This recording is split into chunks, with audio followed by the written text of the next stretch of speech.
10년 동안 저는 시어머니에게 딱 한 번도 싫다고 말하지 못했습니다. 그런데 그날 아이가 학교에서 돌아와 제게 물었습니다. 엄마는 왜 맨날 울어? 그 한마디에 제 안에 억눌렸던 모든 것들이 드디어 터져나오기 시작했습니다. 나복순 여사의 몸이 박채연의 무릎 아래 주저앉아 있었어. 고개는 이미 땅에 닿을 듯 숙여져 들릴 줄을 몰랐지. 흐느끼는 소리가 텅 빈 거실에 울려 퍼졌어. 주름진 손이 채연의 발치에서 허공을 더듬었어. 채연아, 제발 한 번만 용서해다오. 내가 미쳤었나 봐. 정말 미안하다. 나복순 여사의 목소리가 갈라지고 있었어. 그 간절함은 지난 10년 동안 단 한 번도 들어본 적 없는 소리였지. 박채연은 가만히 서서 시어머니를 내려다보고 있었어. 무표정한 얼굴 위로 그림자가 드리워져 있었지.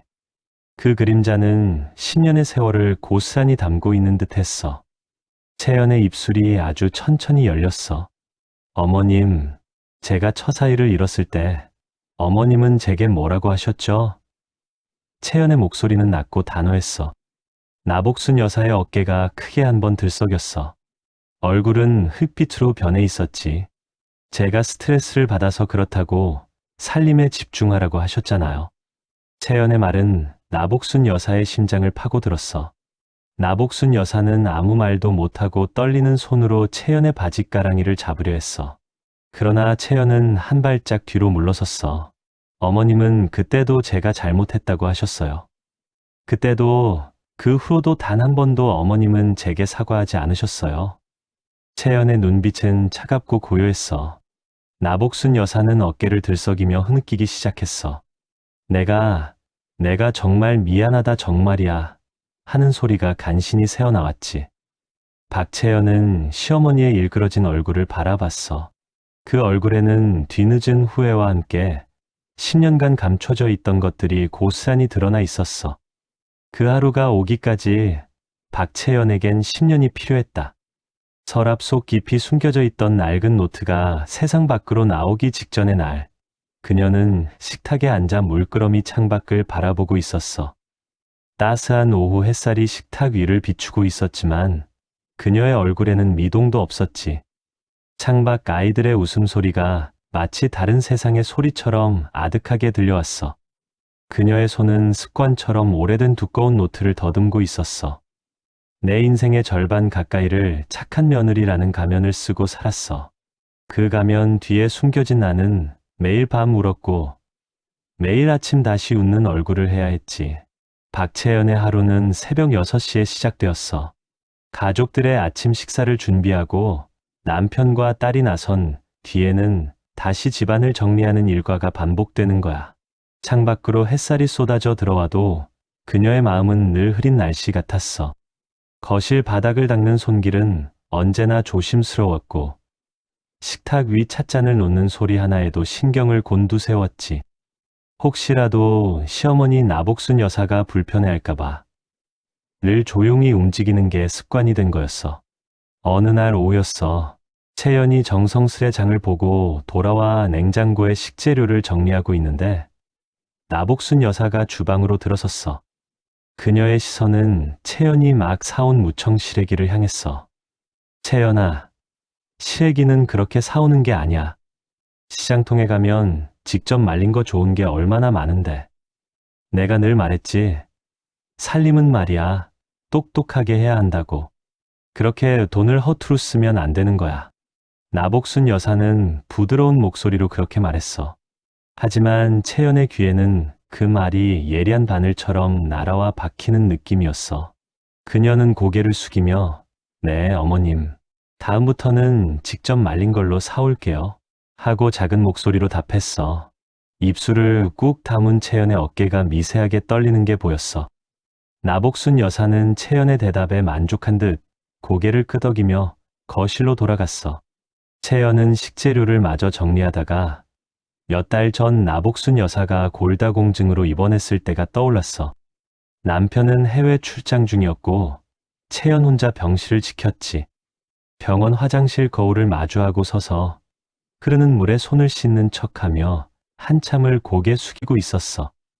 눈가에 맺힌 물방울이 손등으로 톡톡 떨어지는 게 느껴지더라. 하지만 이내 심호흡을 하고 병실로 돌아와 죽을 시키며 시어머니에게 한 숟가락씩 정성껏 떠먹여 드렸지. 그때 나복순 여사는 채연이 덕분에 살았네. 역시 우리 며느리밖에 없어. 하고 말했어. 그 말에 채연은 고마우면서도 어쩐지 서글픈 자신을 발견했어. 착하면 언젠가는 알아주겠지. 지난 10년간 채연의 삶을 지탱해온 단 하나의 믿음이었어. 그 믿음 덕분에 그녀는 어떤 모진 말에도 어떤 무시에도 묵묵히 자기 자리를 지켜온 거야. 그러나 그 믿음은 때로 그녀를 더욱 깊은 외로움 속으로 밀어넣었지. 채연은 냉장고 문을 닫으며 온기가 남아있는 시래기를 가만히 바라봤어. 마치 서리 속에서도 자리를 지키는 나무처럼 그녀의 눈빛은 먼 곳을 향하고 있었어. 지쳐 쓰러지기 직전이었던 내게 한 줄기 빛처럼 나타난 사람이 있었어. 혜진이는 변호사라는 번듯한 직업을 가졌지만 내 앞에서는 그저 힘든 시절을 함께했던 오랜 친구일 뿐이었지. 오후의 햇살이 카페 창문을 비스듬히 넘어 들어오던 시간이었어. 채연은 익숙한 카페 구석 자리에 앉아 있었지. 창밖을 흐릿하게 바라보는 그녀의 눈은 며칠 밤을 제대로 못 잔 사람처럼 붉게 충혈되어 있었어. 어깨는 축 처져 있었고 손가락은 테이블 위를 무의식적으로 톡톡 두드리고 있었어. 카페 안의 소음이 채연을 더욱 고립시키는 듯했어. 그때였어. 채연아. 멀리서 들려오는 익숙한 목소리에 채연의 어깨가 움찔거렸어. 고개를 돌리자 발랄하게 손을 흔들며 다가오는 혜진이가 보였지. 오랜만에 보는 얼굴인데도 혜진이의 얼굴엔 여전히 생기가 넘쳤어. 그 활기찬 모습에 채연의 얼굴에 희미한 미소가 번지는 듯했어. 혜진이는 채연의 맞은편에 앉더니 그녀의 얼굴을 찬찬히 살폈어. 너 요즘 무슨 일 있어? 얼굴이 왜 이렇게 상했어? 혜진이의 목소리엔 진심 어린 걱정이 담겨 있었지. 채연은 고개를 저으며 애써 괜찮은 척하려 했어. 아니, 별일 없어. 그냥 좀 피곤해. 하지만 그녀의 목소리는 평소보다 훨씬 가라앉아 있었어. 혜진이는 채연의 손을 조심스럽게 잡았어. 그녀의 손은 차가웠고 거칠게 말라 있었어. 피곤? 피곤한 얼굴이 아니잖아. 너 지금 많이 힘들어 보여. 혜진이의 단호한 말에 채연의 눈가가 살짝 떨렸어. 오랫동안 혼자 사겨온 감정들이 혜진이의 따뜻한 시선에 조금씩 녹아내리는 것 같았어. 다른 사람들은 채연이 괜찮다고 말하면 더 묻지 않았어. 원래 조용한 사람이라고 생각하거나 바쁜 일상 속에서 타인의 깊은 속내까지 살필 여유가 없었던 거였지. 혜진이는 채연이 겨우 한두 마디 뱉어내는 말들을 묵묵히 들어줬어. 채연은 자신이 겪는 일들을 세세하게 말하지 못했지만 혜진이는 그 침묵 속에서도 채연의 고통을 읽어내는 듯했어. 혜진이는 한참을 듣다가 채연의 눈을 똑바로 쳐다봤어. 채연아, 넌 혼자가 아니야. 그리고 내가 착한 건 알지만 가끔은 내 자신을 위해서라도 용기를 내야 할 때가 있어. 혜진이의 목소리는 부드러웠지만 그 속에 알 수 없는 단단함이 있었어. 채연은 혜진이의 눈빛에서 단순히 친구의 위로를 넘어선 무언가를 느꼈어. 날카로운 예리함과 따뜻한 연민이 동시에 담긴 눈빛이었어. 혜진이는 채연의 손을 꼭 잡아주며 의미심장한 미소를 지었어. 그녀는 이미 채연의 노트에 담긴 387개의 상처들을 어렴풋이 짐작하고 있는 듯 보였어. 어머님은 혜진이를 그저 한가한 친구 정도로만 생각하셨어. 하지만 나는 알았지. 내 마음속의 비밀 노트가 단순한 일기가 아니라는 것을. 볕 좋은 오후, 혜진이와 동네 카페에서 만나 이야기를 나누고 있었어. 창가 자리에 앉아 깔깔 웃다 보니 시간이 훌쩍 지나가더라. 그때였어. 카페 문이 열리고 어머님, 나복순 여사가 들어서는 거야. 헬스장 가는 길에 들르신 모양이었지. 어머님은 우리를 발견하더니 인상을 살짝 찌푸리셨어. 채연아, 저기 어머님 아냐? 딱 봐도 우리 보더니 못마땅한 표정이야. 혜진이가 속삭였어. 나는 슬그머니 고개를 숙였지. 어머님은 성큼성큼 다가오셨어. 여기 있었네. 내가 이 동네를 돌아다녀도 며느리 얼굴 한 번 보기 힘든데 친구랑 희희낙락하고 있었어. 참나, 가정주부가 할 일이 그렇게 없나? 어머님은 혜진이를 희끗 보며 손을 휘저으셨어. 아이고, 혜진아, 너는 나이가 그렇게 됐어도 아직 철이 없니? 채연이 불러내 시간만 낭비시키는구나. 채연아, 집안일은 다 끝낸 거야? 애들 올 시간 다 됐어. 쓸데없이 시간 낭비하지 말고 얼른 들어가야지. 어머님의 무시하는 태도에 혜진이의 얼굴이 굳어졌지만 나는 애써 미소를 지었어. 어머님, 운동 가시는 길에 잠시 들르셨어요? 제가 따뜻한 차 한 잔 주문해 드릴까요? 나는 황급히 일어나 어머님 의자를 빼드렸어. 어머님은 내 손짓을 무시하며 혜진이를 향해 턱짓을 하셨어. 됐어. 너는 가서 얼른 집에나 가봐. 애들 올 시간이라잖아. 혜진이는 나를 보더니 자리에서 일어났어. 채연아, 나는 괜찮아. 다음에 또 보자. 혜진이는 내 어깨를 툭 치고는 카페 문을 나섰어. 그 눈빛에는 걱정이 가득 담겨 있었지. 어머님은 혜진이가 나가는 모습을 보더니 혀를 찢찢 차셨어. 저런 친구 만나봤자 내 인생에 도움이 하나도 안 돼. 내가 항상 말했지. 너는 사람 보는 눈이 너무 없다고. 어머님은 그 말을 끝으로 내 옆에 털썩 앉으셨어. 나는 조심스럽게 메뉴판을 건네드렸지. 어머님, 따뜻한 아메리카노 한 잔 드릴까요? 어머님은 메뉴판을 휙 넘기더니 나를 쳐다보지도 않고 내가 알아서 시켜. 뭘 그렇게 물어봐? 10년을 살았는데 그것도 모르냐? 하고 퉁명스럽게 말씀하셨어. 나는 조용히 카운터로 향했어. 어머님 차를 들고 돌아오자 어머님은 이미 휴대폰으로 드라마를 보고 계시더라. 나는 조용히 차를 내려놓고 자리에 앉았어. 혜진이는 내게 채연아, 내가 겪었던 모든 일들을 빠짐없이 기록해야 해. 그게 나중에 너를 지킬 가장 강력한 무기가 될 거야. 하고 신신당부했었거든. 나는 어머님 옆에서 조용히 앉아 있었어. 하지만 내 손은 이미 가방 속으로 향하고 있었어. 매일 밤 아무도 모르게 써 내려갔던 그 노트를 떠올리면서 이제는 그 노트가 단순한 기록을 넘어 내 삶을 바꾸는 도구가 될 거라는 확신이 들었어. 어머님은 드라마 속 인물에게 혼잣말을 하듯 중얼거리고 있었어. 나는 굳게 담은 입술을 살짝 깨물었어. 내 안에서 무언가 단단하게 굳어지는 느낌이었어. 어머님이 병원에 입원하셨을 때도 나는 묵묵히 며느리의 도리를 다했어. 화장실에서 몰래 눈물을 훔치고 나와 다시 웃는 얼굴로 어머님께 수저를 들었지. 내 선행이 언젠가 어머님의 마음을 움직일 거라 믿었던 걸까. 어느 날 갑자기 나복순 여사께서 골다공증 악화로 입원하게 된 건 순식간이었어. 의사 선생님은 절대 안정을 강조했지. 남편은 마침 중요한 해외 출장 중이었고 나는 홀로 병간호를 책임져야 하는 상황이었어. 낮에는 아이 학교 문제로 잠시 집을 다녀와야 했지만 밤은 온전히 병실에서 어머님과 함께 보내야 했어.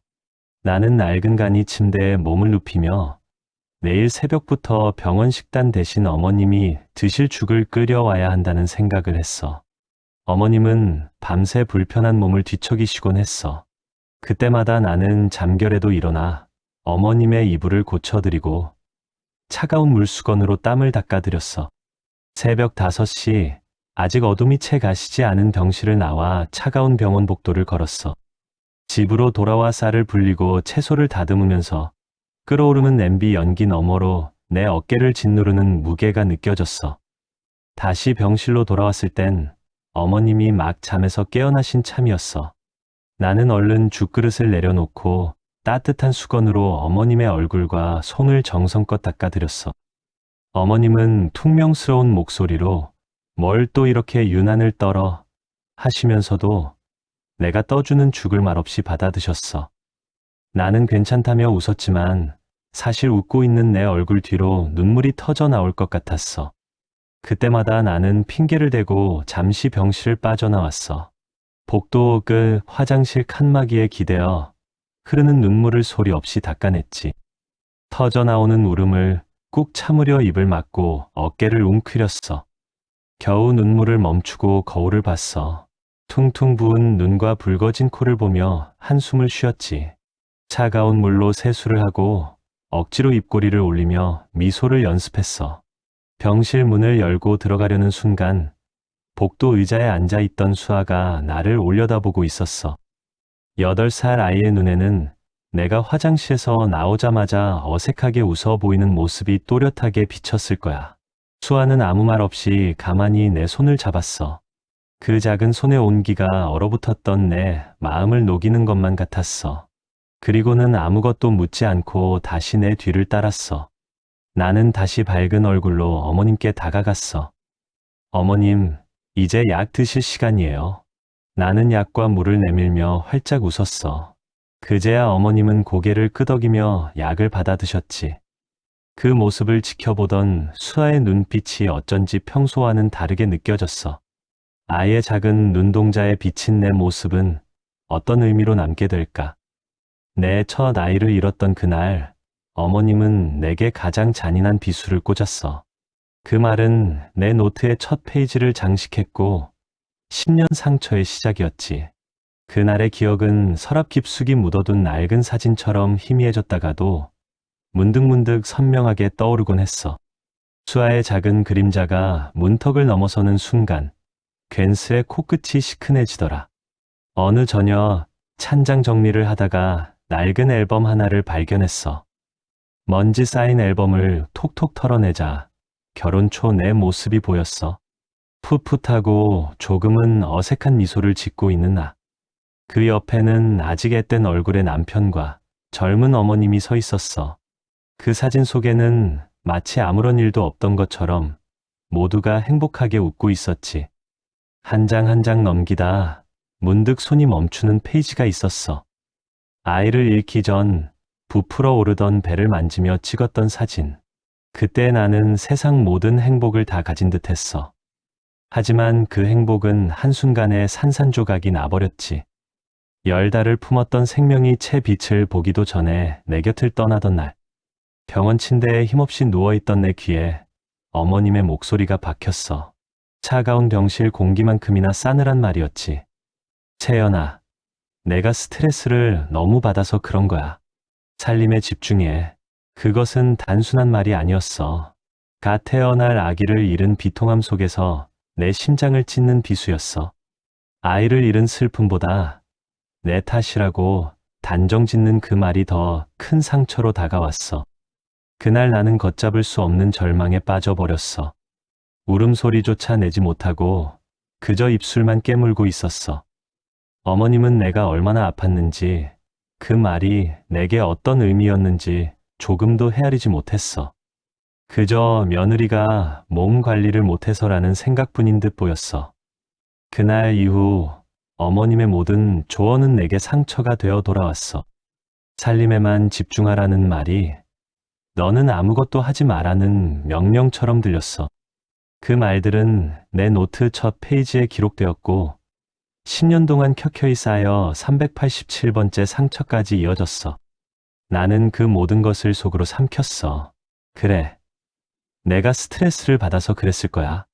내가 부족해서 그렇게 스스로를 탓하며 어머님의 말을 내 안으로 받아들였던 거야. 그 앨범을 다시 닫고 나는 천천히 자리에서 일어났어.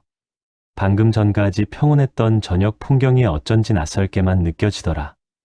내 마음속 깊이 묻어두었던 첫 번째 상처가 다시금 선명한 통증으로 밀려왔어.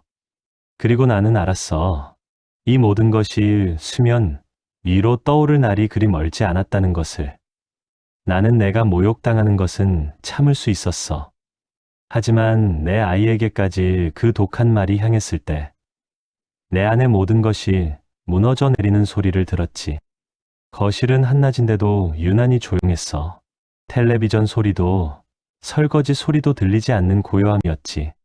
나는 작은 방문에 귀를 바짝 대고 있었어.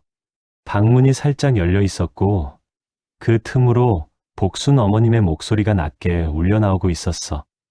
어머님은 늘 수아에게는 상냥한 할머니였지. 적어도 내 앞에서는 그랬어. 수아야, 우리 강아지. 복순 어머님의 목소리는 부드러웠지만 그 속에 숨겨진 날카로움은 내 귀에 선명했어. 할머니가 말이야, 너한테 해줄 이야기가 좀 있어. 수아는 조용히 숨을 죽이고 있는 것 같았어. 나는 문고리를 움켜쥐었어. 내 손바닥은 어느새 축축하게 젖어 있었어. 우리 수아는 예쁘고 똑똑하잖아? 그러니까 항상 좋은 것만 보고 좋은 것만 들어야지. 안 그래? 나는 침을 꿀꺽 삼켰어. 어머님은 늘 이런 식으로 이야기를 시작했어. 칭찬으로 포장된 비난, 사랑이라는 이름의 가스라이팅. 그 화살이 내 딸에게 향하고 있었지. 심장이 쿵 하고 내려앉았어. 근데 말이야, 수아야, 사람은 말이야, 다 자기 자리가 있는 법이야. 그 자리에 맞지 않는 옷을 입으면 얼마나 불편하겠어? 안 그래? 어머님의 목소리가 점점 더 낮아졌어. 마치 비밀 이야기를 하듯 속삭이는 말투였지만 그 속에는 독이 서려 있었어. 온몸에 피가 차갑게 식어가는 것을 느꼈어. 내 엄마는 말이야, 우리 집에 맞지 않는 사람이야. 그 말이 내 귓속에 박히는 순간 내 안에서 무언가 툭 하고 끊어지는 소리가 들렸어. 평생을 참고 또 참아왔던 인내심의 끈이 그 자리에서 끊어진 거야. 수아가 순간적으로 숨을 멈추는 소리가 들렸어. 그리고 다시 작게 훌쩍이는 소리. 나는 그 소리에 온몸이 얼어붙었어. 내 딸이 울고 있었어. 나는 이를 악물었어. 20년간 쌓아왔던 착한 며느리 가면이 그 순간 산산조각 나는 것을 느꼈어. 더 이상은 참을 수 없어. 내 아이에게까지 이 독한 말이 향하는 것을 나는 절대로 두고 볼 수 없어. 나는 조용히 거실을 가로질러 식탁으로 향했어. 내 발걸음은 굳건했고 눈빛은 흔들리지 않았어. 식탁 위에는 내가 10년간 기록해온 노트가 놓여 있었어. 세상 모든 것을 감추고 싶었던 내 눈물을 가장 여린 내 아이가 먼저 알아차렸어. 엄마는 왜 맨날 울어? 그 말은 내 심장을 꿰뚫는 비수였지. 그날도 어머님은 식탁에 앉아 계셨어. 숟가락 소리만 쨍하게 울리는 밥상이었어. 어머님의 말은 언제나처럼 조언이라는 포장지 속에 감춰진 칼날이었지. 나는 그저 고개를 숙였어. 밥알이 모래처럼 느껴졌어. 채연아, 너 정말 답답하다. 남들은 이 나이에 벌써 아파트 평수 늘리고 난리인데 넌 아직도 전세 타령이나 하고 있잖아. 친정에서 뭘 배운 거니? 대체 내 부모님은 너한테 뭘 가르쳐 줬어? 어머님의 목소리는 점점 높아졌어. 내 어깨가 미세하게 떨렸어. 어머님, 제가 더 노력하겠습니다. 나는 작게 대답했어. 언제나 그랬어. 반박할 용기조차 나에게는 없었지. 노력은 입으로 하는 게 아니야. 우리 아들이 너 때문에 얼마나 고생하는지 알아? 내가 그렇게 무능하니까 내가 이렇게 직접 나서서 말하는 거잖아. 내 친정 집구석처럼 살림거덜 낼 일이 있니? 내 아들 고생시키는 꼴을 내가 봐야겠어? 어머님의 젓가락이 식탁을 쿵 내려쳤어. 내 가슴이 쿵 하고 내려앉았어. 친정 부모님을 언급하는 건 언제나 가장 아픈 부분이었어. 어머님은 그 아픔을 정확히 꿰뚫었어. 나는 입술을 굳게 다물었어. 참나, 너 그 표정 뭐야? 내가 뭐 잘못 말했어? 내가 뭐가 그렇게 잘났다고 억울한 표정을 짓고 있어? 솔직히 말해서 너 같은 애가 우리 집안에 들어온 게 어디야? 주제를 알아야지. 두고 봐. 수아도 나중에 크면 다 알게 될 거야. 어머님의 말은 이제 내 딸의 미래까지 겨냥하고 있었어. 목울대가 뜨겁게 타올랐어. 눈물이 고이는 것을 참으려고 천장을 바라봤어. 바로 그때였어. 현관문이 덜컥 열리는 소리가 났어. 다녀왔습니다. 학교에서 돌아온 내 딸 이수아였어. 수아가 해맑은 얼굴로 거실로 들어섰어. 어머님은 언제 그랬냐는 듯 얼굴에 잔잔한 미소를 띠고 계셨어. 나는 급하게 눈가를 훔쳤어. 수아는 나에게 달려와 작은 손이 내 볼을 감쌌어. 엄마, 수아의 작은 손가락이 내 눈가를 만졌어. 수아의 눈동자가 흔들렸어. 그 작은 눈에 비친 내 얼굴은 애써 숨기려 했던 모든 고통이 고스란히 드러난 얼굴이었어. 엄마는 왜 맨날 울어? 그 한마디였어. 세상 모든 것을 감추고 싶었던 내 눈물을 가장 여린 내 아이가 먼저 알아차린 거야. 나는 그 자리에서 얼어붙었어. 내가 참고 있는 것이 아이에게 상처가 되고 있었던 거야. 내 괜찮은 척 위장이 완전히 산산조각 나는 순간이었어. 그 순간 멀리서 그 모습을 지켜보던 한 그림자가 있었어. 그녀의 눈빛은 고요하고 단단하게 모든 상황을 기록하고 있었지. 그녀의 전화기가 묵직하게 울리기 시작했어. 내 오랜 친구 혜진이의 눈빛이 달라졌어. 더 이상 위로만 건네는 친구가 아니었지. 내 손에 들린 노트가 단순한 일기가 아니라 싸움의 무기가 될 수 있음을 그녀는 알려주었어. 혜진이의 사무실 안은 고요했어. 창밖으로 빌딩 숲이 뻗어 있었지만 내 눈엔 온통 뿌옇게 흐려진 세상만 보이는 것 같았어. 사실 여기까지 오는 길도 전쟁이었어. 시어머니는 기어코 이를 이 지경으로 만들었어. 내가 감히 그분의 뜻을 거역하고 맞섰다는 이유로 어머님은 주변 사람들에게 나를 험담하기 시작했지. 단순히 험담 수준이 아니었어. 내가 어머님 물건을 몰래 훔쳤다는 둥, 밤늦게 남자와 통화를 하는 걸 들었다는 둥, 말도 안 되는 소문을 퍼뜨리고 다니더라. 급기야는 내가 어머님에게 큰 소리를 치고 폭언을 퍼부었다며 경찰에 신고까지 하셨어. 말로만 듣던 거짓 고소가 현실이 된 거야. 경찰서에서 조사를 받던 날 나는 온몸이 덜덜 떨렸어. 형사님 앞에서 억울함을 호소했지만 어머님은 오히려 눈물을 뚝뚝 흘리며 채연이가 변했어요. 아들 앞에서는 얌전하더니라며 연기를 하더라.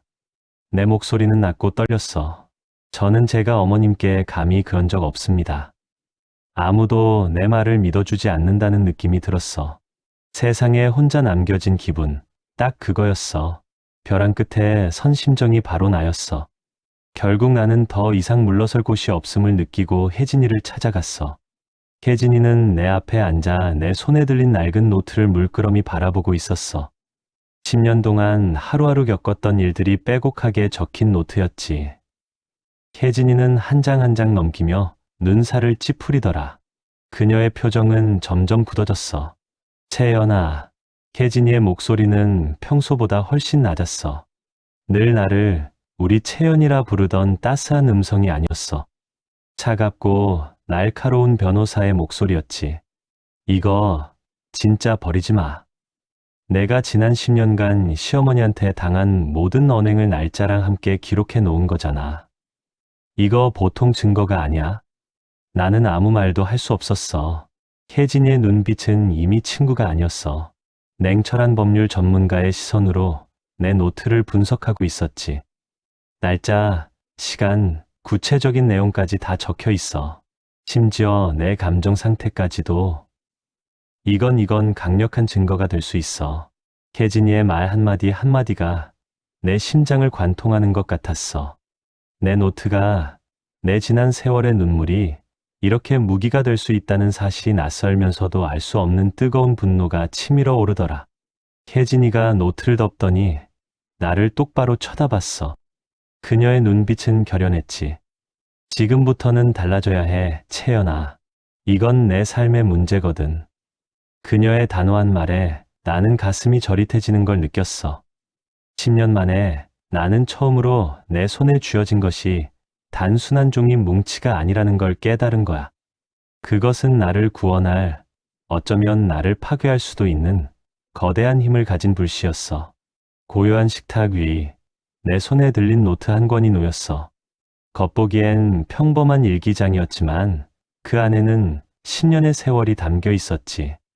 어머님은 아직 아무것도 모르셨어. 창밖으로 늦가을 해가 비스듬히 기울고 있었어. 식탁 위에는 방금 비운 커피잔 2개가 놓여 있었지. 나와 어머님은 마주 보고 앉아 있었어. 어머님은 한 손으로 턱을 괜 채 내 얼굴을 빤히 보더라. 그 시선은 언제나처럼 날카로웠지만 나는 더 이상 그 시선에 주눅 들지 않았어. 내 안에는 전에 없던 고요함이 자리 잡고 있었지. 내 손은 아주 천천히 하지만 망설임 없이 움직였어. 식탁 아래 가방에서 낡은 노트 한 권을 꺼냈어. 겉표지는 세월의 흔적으로 발해 있었지만 꽤나 단단하게 제 형태를 유지하고 있었어. 나는 그 노트를 어머님 앞에 정확히 어머님의 시선이 머물 수 있는 곳에 조용히 내려놓았어. 타! 그 작은 소리는 주변의 고요함을 깨뜨리기에 충분했어. 어머님은 노트를 힐끗 내려다보더니 가볍게 코웃음을 쳤어. 하! 이게 뭐야? 며느라, 또 무슨 꿍꿍이야? 참나, 드라마라도 쓰는 거야? 어머님은 노트를 손으로 툭툭 치며 그렇게 말했어. 내 입술은 굳게 다물려 있었어. 나는 어떤 대꾸도 하지 않았어. 그저 어머님의 눈을 똑바로 바라봤을 뿐이야. 전에는 어머님의 그런 말 한마디에도 온몸이 얼어붙는 듯했어. 하지만 지금은 달랐어. 어머님의 비웃음은 아무런 파장도 일으키지 못했어. 어머님은 내 그런 반응에 조금 당황한 듯 보였어. 왜 말을 안 해? 무슨 문제라도 있는 거야? 내가 나쁜 말 한 적 있어? 언제나 다 너 잘 되라고 한 말인데 그걸 이렇게까지 하는 건 좀 아니지 않니? 어머님은 늘 그랬어. 자신의 행동을 조언으로 포장하고 내가 예민하게 반응하는 탓으로 돌렸지. 하지만 이번에는 그 말에 힘이 실리지 않았어. 어머님의 눈동자에 분명하지 않은 불안감이 스치고 있었어. 나는 아주 천천히 주머니에서 휴대폰을 꺼냈어. 나는 어머님을 보면서도 망설임 없이 화면을 터치했어. 저장되어 있던 번호 하나를 눌렀어. 전화는 신호음이 몇 번 울리더니 곧바로 연결되었어. 네, 박채연 어머님 되시는 분 맞으십니까? 정 변호사님께 연락받았습니다. 지금 바로 진행해 드릴까요? 수화기 너머의 목소리는 아주 정중했지만 동시에 단호했어. 박채연 어머님, 그 호칭은 어머님의 얼굴을 분명하게 굳어지게 만들었어. 어머님의 시선은 내 손에 들린 휴대폰과 노트를 번갈아 보며 혼란스러운 표정을 지었어. 오랜 침묵 끝에 내 입에서 마침내 말이 터져 나왔어. 그 순간 나는 더 이상 참는 며느리가 아니었지. 내 옆을 지키던 혜진이의 눈빛 또한 차갑게 빛나고 있었어. 식탁 중앙에 놓인 노트가 시어머니의 시선을 사로잡았어. 그 노트는 마치 내가 10년 동안 쌓아온 무거운 침묵의 증거물 같았지. 드디어 내 입술이 움직였어. 어머님, 저 오늘 드릴 말씀이 있어요. 내 목소리는 예상보다 훨씬 또렷하고 단호했어. 시어머니는 내 얼굴을 빤히 쳐다보며 이 상황을 이해할 수 없다는 듯 고개를 갸웃거렸어. 늘 고분고분하던 내가 이런 말을 꺼내는 게 신기하다는 표정이었지. 나는 떨리는 손으로 노트의 첫 페이지를 넘겼어. 첫 문장이 눈에 들어왔어. 20년 전 첫 아이를 잃었던 그날의 기억이 생생하게 떠올랐어. 2013년 4월 17일, 어머님은 제게 말씀하셨죠. 내가 스트레스를 너무 받아서 그런 거야. 살림에 집중했으면 이런 일도 없었을 텐데. 내 말을 듣는 순간 시어머니의 얼굴에서 여유로운 표정이 사라졌어. 미간이 일그러지더니 눈을 부릅뜨고 나를 노려봤지. 하, 지금 뭐 하는 짓이야? 웃기고 있네. 시어머니는 손을 뻗어 내 노트라도 집어던질 듯한 기세였어. 그 손은 공중에서 잠시 멈칫하더니 내 눈빛과 마주치자 더 이상 움직이지 못했어. 나는 눈 깜짝하지 않고 시어머니를 마주봤어. 제가 10년 동안 단 한 번도 끊지 않고 들었습니다. 이번엔 제 차례예요. 내 목소리에는 어떤 주저함도 없었어. 시어머니는 내 단호한 태도에 잠시 말을 잃었지. 그때였어. 옆에 앉아있던 혜진이가 조용히 자리에서 일어났어. 혜진이의 얼굴은 싸늘하고 냉철한 표정이었어. 나복순 씨, 혜진이의 목소리는 낮고 무게감이 있었어. 시어머니는 혜진이의 갑작스러운 태도, 변화에 눈을 동그랗게 떴어. 그동안 내가 알던 친근한 친구의 모습은 온데간데 없었어. 대신 차갑고 권위적인 전문가의 아우라가 뿜어져 나오고 있었지. 박채연 씨의 발언을 경청하시지요. 그것은 명백한 명령이었지. 시어머니는 혜진이의 눈빛과 목소리에 압도당한 듯 입을 꾹 다물었어. 이 자리에 제가 왜 함께 했는지 이제 조금은 짐작이 가십니까? 시어머니의 얼굴에서 핏기가 가시는 게 보였어. 눈동자가 불안하게 흔들렸어. 혜진이는 잠시 시어머니를 응시하더니 따뜻한 눈빛으로 나를 바라봤어. 내 어깨에 손을 올리며 살짝 미소 짓는 혜진이의 표정에서 나는 말없이 나를 응원하는 든든한 힘을 느꼈어. 이제 노트에 적힌 387개의 상처가 나복순에게 그대로 전해질 차례였지. 나는 10년 동안 꾹꾹 눌러 담았던 말들을 토해냈어. 어머님의 얼굴에서 오만과 분노가 사라지고 믿을 수 없다는 표정으로 변하는 것을 똑똑히 보았지. 그리고 마침내 그 굳건했던 벽이 무너져 내렸어. 혜진이는 팔짱을 낀 채 식탁 한쪽에 서 있었어. 어머님은 혜진이의 시선을 피하려 했지만 혜진이는 어머님의 시선을 놓아주지 않았어. 나는 노트의 첫 페이지를 천천히 넘겼어. 어머님, 내 목소리가 식탁 위를 맴돌았어. 지금 뭐 하는 거야? 어딜 감히 나를 가르치려 들어? 웃기고 있네. 어머님의 비웃음 섞인 목소리가 터져 나왔어. 하지만 나는 흔들리지 않았어. 이제는 더 이상 두렵지 않았어. 2013년 4월 17일, 첫 아이를 유산하고 병실에 누워있을 때 어머님께서 말씀하셨어요. 내가 스트레스를 너무 받아서 그런 거야. 살림에 집중해. 어머님의 얼굴에서 핏기가 가셨어. 입술이 파르르 떨리는 것을 나는 똑똑히 보았지.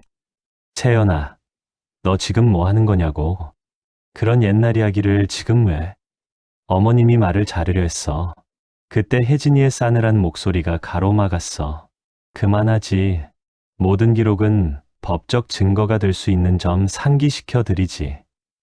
어머님은 입을 꾹 다물었어. 나는 다시 노트에 시선을 고정했어.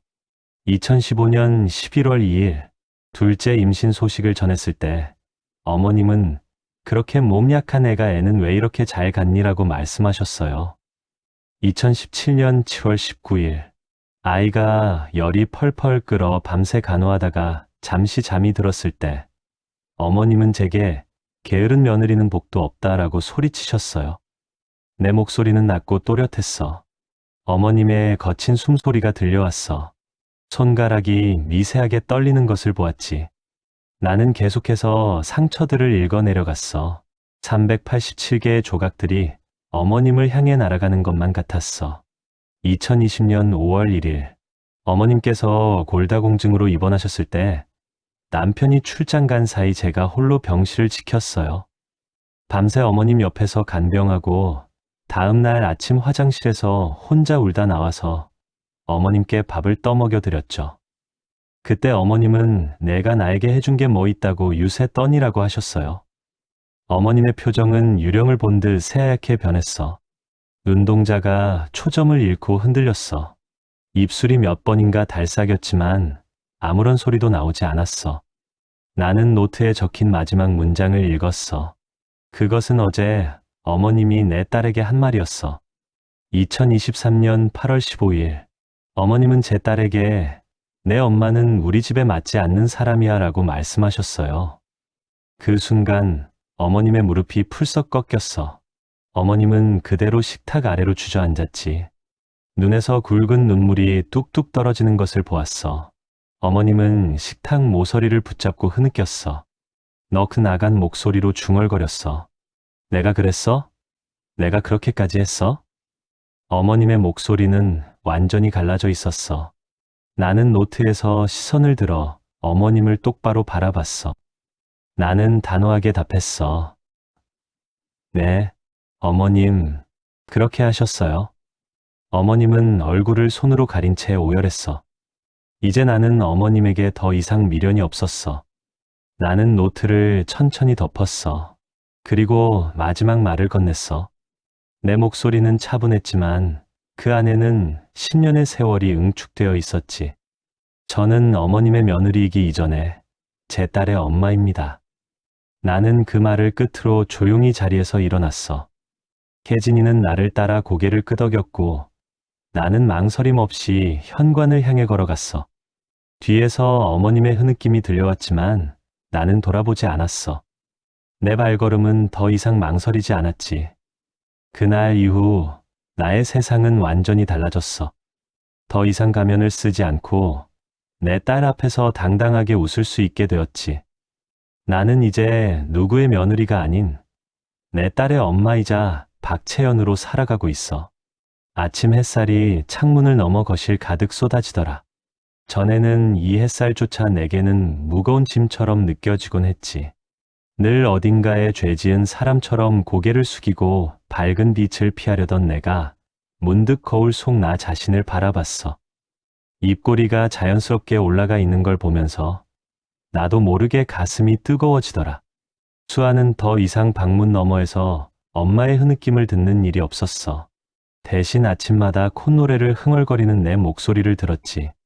갓 구운 빵 냄새가 온 집안을 감싸는 평화로운 아침이었어. 수아가 식탁에 앉으며 내 얼굴을 한참 올려다봤어. 엄마 얼굴이 이제 안 슬퍼 보여. 수아가 작은 손으로 내 뺨을 부드럽게 쓰다듬었어. 그 작은 손길에 나는 아무 말도 할 수 없었지. 눈물이 차오르려는 걸 애써 참았어. 이제는 슬픔이 아니라 너무나 벅찬 행복감 때문이었어. 수아의 말 한마디가 내게는 가장 큰 위로이자 보상이었지. 나는 수아의 머리를 쓰다듬으며 조용히 속삭였어. 응, 엄마 이제 하나도 안 슬퍼. 우리 수아가 엄마를 웃게 해줬어. 수아는 환하게 웃었어. 그 웃음이 얼마나 눈부시던지 세상의 모든 빛을 다 모아놓은 것 같더라. 나는 그 웃음을 보면서 비로소 내가 어떤 엄마가 되어야 할지 깨달았어. 강요된 인내와 침묵이 아니라 솔직함과 당당함으로 아이의 세상을 밝혀주는 엄마가 되어야 한다는 것을. 어느 날 오후 나는 오랜만에 수아와 함께 동네 공원을 산책했어. 따스한 바람이 불어왔고 아이들의 웃음소리가 공원에 가득했어. 수아가 내 손을 잡고 폴짝폴짝 뛰어가는 뒷모습을 보면서 나는 잃어버렸던 나 자신을 다시 찾아가는 기분이었어. 가끔은 슬플 수도 있고 가끔은 화가 날 수도 있다는 것을 받아들이기 시작한 거야. 집으로 돌아오는 길 수아가 내게 물었어. 엄마, 우리 이제 맨날 이렇게 웃을 거지? 나는 수아의 손을 꼭 잡았어. 그리고는 고개를 끄덕였지. 내가 할 수 있는 가장 진심 어린 대답이었어. 앞으로 어떤 어려움이 닥쳐오더라도 나는 더 이상 도망치지 않을 거야. 그 첫걸음은 더 이상 가면을 쓰지 않는 것부터 시작이었지. 누군가를 위해 혹은 착한 사람으로 남기 위해 참고 또 참았던 모든 분들께 이 이야기를 바칩니다. 과연 그 침묵이 당신과 당신의 소중한 사람들에게 진정 미덕이었을까요? 박채연 씨의 이야기는 어쩌면 우리 모두의 이야기이기도 했어. 착한 사람이 이기는 세상이 올 거라 믿으며 자신의 아픔을 꾹꾹 눌러 담았던 시간들이었지. 언젠가는 알아주겠지. 가족이니까 내가 참아야지 하는 마음으로 매일을 견뎌냈던 거야. 하지만 그 인고의 세월 속에서 가장 소중한 존재인 아이의 눈에 비친 엄마의 모습은 과연 행복하기만 했을까? 엄마는 왜 맨날 울어? 8살 딸의 그 한마디가 채연 씨를 오랜 침묵의 껍질에서 깨어나게 만들었어. 자신의 침묵이 아이에게 상처가 되고 있다는 서늘한 깨달음이었지. 내가 나를 지키지 않으면 아무도 나를 지켜주지 않는다는 것을, 그리고 내 아이에게도 그런 삶을 물려줄 수는 없다는 것을 그녀는 마침내 알게 된 거야. 이 이야기는 단순한 복수극이 아니었어. 자신을 잃어버리고 살았던 한 여인이 비로소 자기 자신으로 돌아가는 과정이었지. 참는 것이 능사가 아니라는 것, 때로는 단호하게 자신의 목소리를 내고 자신을 지키는 것이 진정한 사랑이자 용기라는 것을 우리에게 보여준 거야. 특히 내 아이에게 고통을 물려주지 않기 위해 싸우는 엄마의 모습은 우리에게 큰 울림을 주었을 거라고 생각해. 착함의 끝은 있습니다. 하지만 때로는 착한 사람이라는 가면을 벗어던질 용기가 필요하다는 걸 채연 씨의 이야기가 말해주더라. 내 아이에게 참음을 물려주지 마세요. 착함이라는 이름으로 고통받는 것을 가르치지 말고 당당하게 자신을 지킬 줄 아는 지혜를 가르쳐야 하는 거야. 오늘 이야기는 여기까지야. 우리의 삶 속에서 잊고 살았던 용기와 자신감을 되찾게 해준 채연 씨의 이야기가 여러분 마음속에 오래도록 남아있기를 바라. 다음번에도 따뜻한 위로와 시원한 사이다를 전해줄 이야기로 찾아올게. 오늘 들려드린 이야기가 좋았다면 구독과 좋아요, 그리고 알림 설정 잊지 말아줘. 이 밤도 편안하게 마무리하길 바라.